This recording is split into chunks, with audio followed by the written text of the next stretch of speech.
Hi, my name is William Schaeffer, and I have something very important to talk about today. 72-hour hold, the 5150. This is something that most people are unaware of. But if you are in a marginal demographic of society, if you're an artist or a member of a fringe culture group, if you're a member of a minority group, or you have a unique personality characteristic, even if you're harmless and well-intentioned and don't hurt anyone, you could be at extreme danger. Now, I do not know a lot about it, and when this story happened to me, I was absolutely unaware of the situation. But a 5150 or a 72-hour hold is basically any person in authority can recommend that you're a danger to yourself and you need to be held by medical authorities for supervision to make sure that you're not a danger, mentally incapacitated, crazy, psychotic, schizophrenic, whatever the word of choice might be. Now, in an ideal society, this would work well. But what is happening is this law is being misused, and you have no rights. And institutions are exploiting this law against the most vulnerable sectors of society so they can make money. Now let me explain. My experience, it was about 3 years ago, and I was very sick with a fever and a cold of some kind. It was Sunday night, but Friday I was coming down with a sore throat and a cold, and I had a job I really wanted to work on Monday morning. And I had all weekend to get healthy, and I really tried eating healthily, resting, taking care of myself, and I just got sicker and sicker and sicker. And by Sunday night I had a sore throat and I was congested and I was coughing and I felt terrible. And I had a really high fever of 102. So having Obamacare insurance, I thought I should just go to the emergency room. That's, I could be in danger. I don't know. So I went to a local hospital that is very near me, and I will not mention for fear of retribution because I am afraid. But this is a true story, and the record still exists. I went in there in the evening on Sunday, and I was very distraught and upset and explained my situation. And at one point the nurse asked me, "Why are you yelling?" And I told her, because I feel like hell, because I feel bad, because I'm going to miss this work tomorrow and I'm upset. I'm an actor. I'm an entertainer. So they told me to get into a medical gown because it was the emergency room, and I put all my possessions in a bag. And they told me to, they looked at me and gave me a injection of some kind, and immediately I felt better. And then, because they were so crowded, they said I had to lay on a gurney in the hallway. So me and another fellow in the emergency room were laying on a gurney. We each had our own gurney in the hallway, and we were talking. Now, after about 3 hours, I said, "Can I leave? I'd like to leave. What's going on?" And they said, "Oh, you have to see the psychologist because the nurse is worried about your condition." And I said, "What?" And I said, "Fine, okay, I'll see the psychologist." Well, after a couple hours, I said, "Hey, when am I going to see the psychologist? I want to go." They said, "Oh, he doesn't come in till 7:30 tomorrow morning. You have to stay till tomorrow morning." And I said, "No, I'm not staying till tomorrow morning. I want to leave." And they said, "Oh, I'm sorry, you can't leave. You're not dressed. You can't leave." And so here it is, Sunday night. I'm laying on a gurney in the hallway of the emergency ward of the hospital, and I can't leave. They won't let me leave. I have to stay overnight against my will. And I'm talking to this other fellow in the hallway, and he goes, "Oh, this is great. I get checked in here for a week at a time. I get regular meals. I get a place to sleep. It works really good for me. I don't have to be on the street anymore." And I'm thinking, he's nuts, figuratively speaking. But I'm starting to get worried. If I'm going to leave, I'm going to have to make a scene and leave in a hospital gown naked. So I devise a plan. Now at this time, I don't know anything about anything, and I'm figuring the path of least resistance. I'm not going to create a big scene. And I've got a fever of 102. I was sick for the next 2 weeks after I left. So I figured out when shift change was, because when the nurse made his rounds, I talked to him a little bit, and then he told me, well, there'll be a break here for shift change. So during shift change, I went to the bathroom and took all my clothes with me from my bag and put all my clothes and my shoes on. And then I put my hospital gown back on top of it, and I went back and I laid in my bed. And I waited for the night nurse, the overnight graveyard shift nurse, to come around. And then when she came around and she was talking to me, at some point I leaped out of bed, I tore off my gown, I said, "I want to leave." And I demanded my rights as a citizen, and I said, "You're keeping me against my rights. By what authority are you keeping me against my rights? I feel good, I'm ready to go.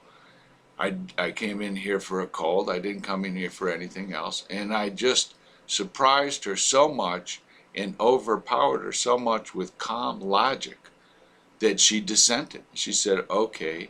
And then we went to the office and she wrote something on my report and said I could go. And I went. And they gave me no medicine because it was a virus.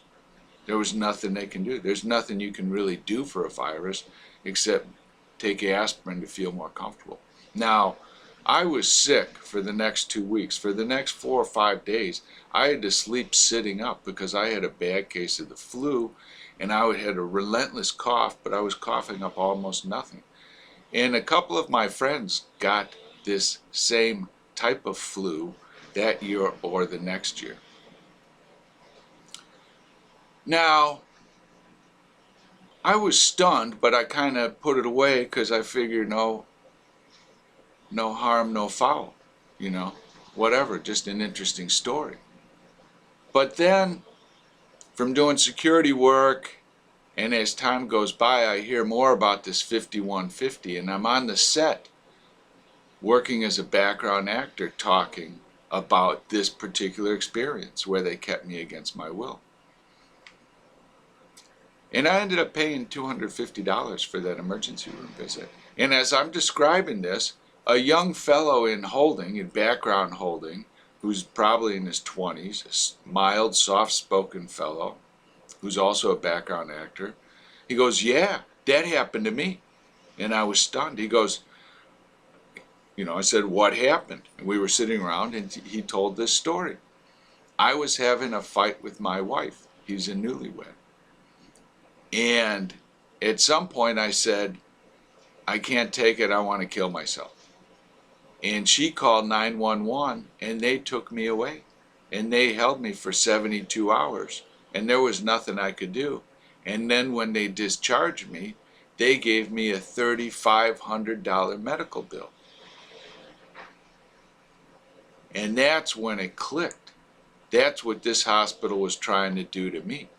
They were trying to find an excuse to keep me, to charge my Obamacare so they could make money and I could pay them a lot of money and they would be profitable.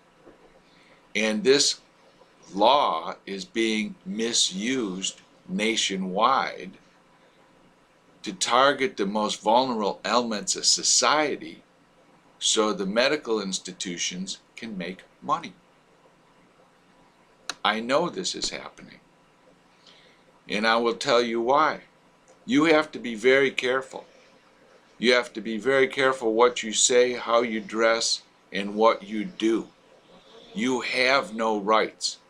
If a officer of the law, a policeman, a sheriff, a medical doctor, a hospital worker decides that you are unsafe to yourself or you are mentally ill, mentally incapacitated, then they can hold you against your will and there is nothing you can do.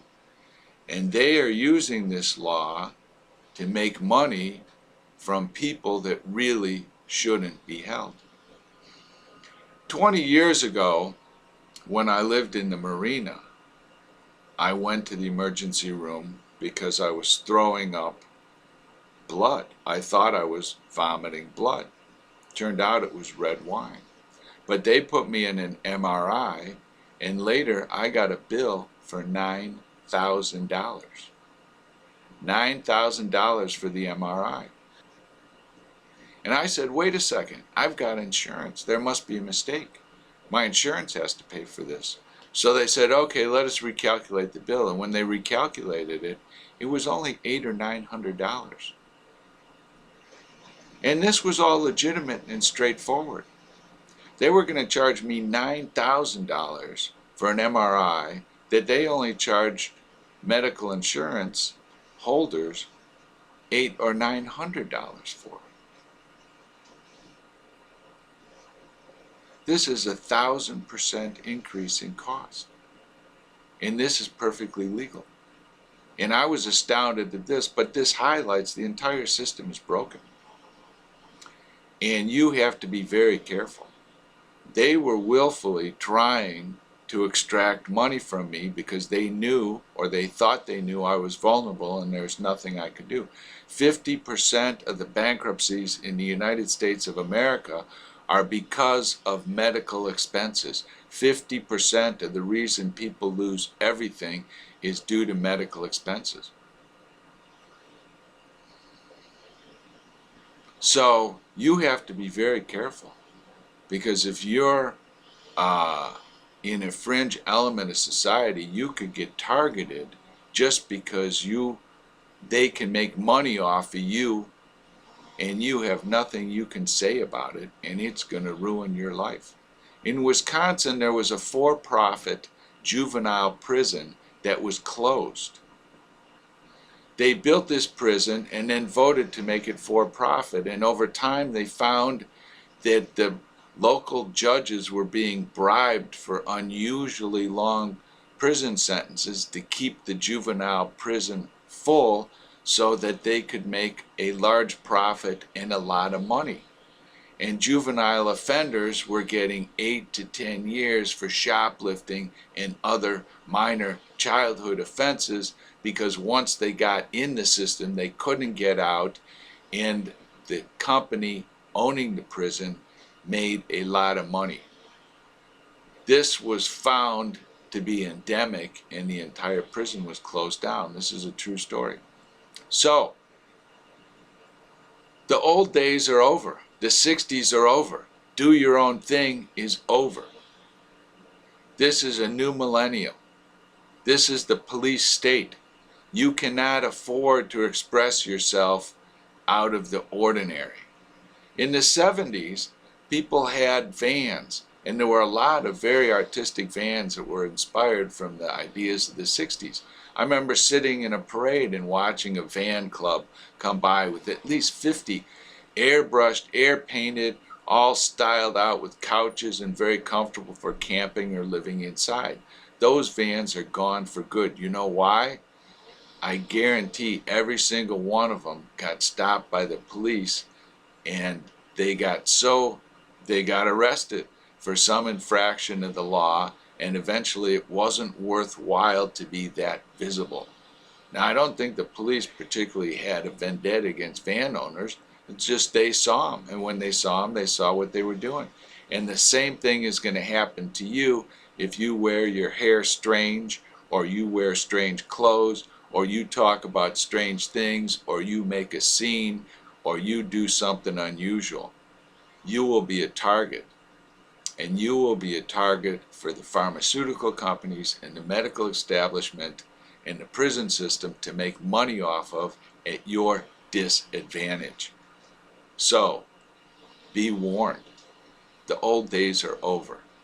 The 72-hour hold, the 5150 means the Bill of Rights does not apply. You do not have any rights, and you better be aware of it ahead of time.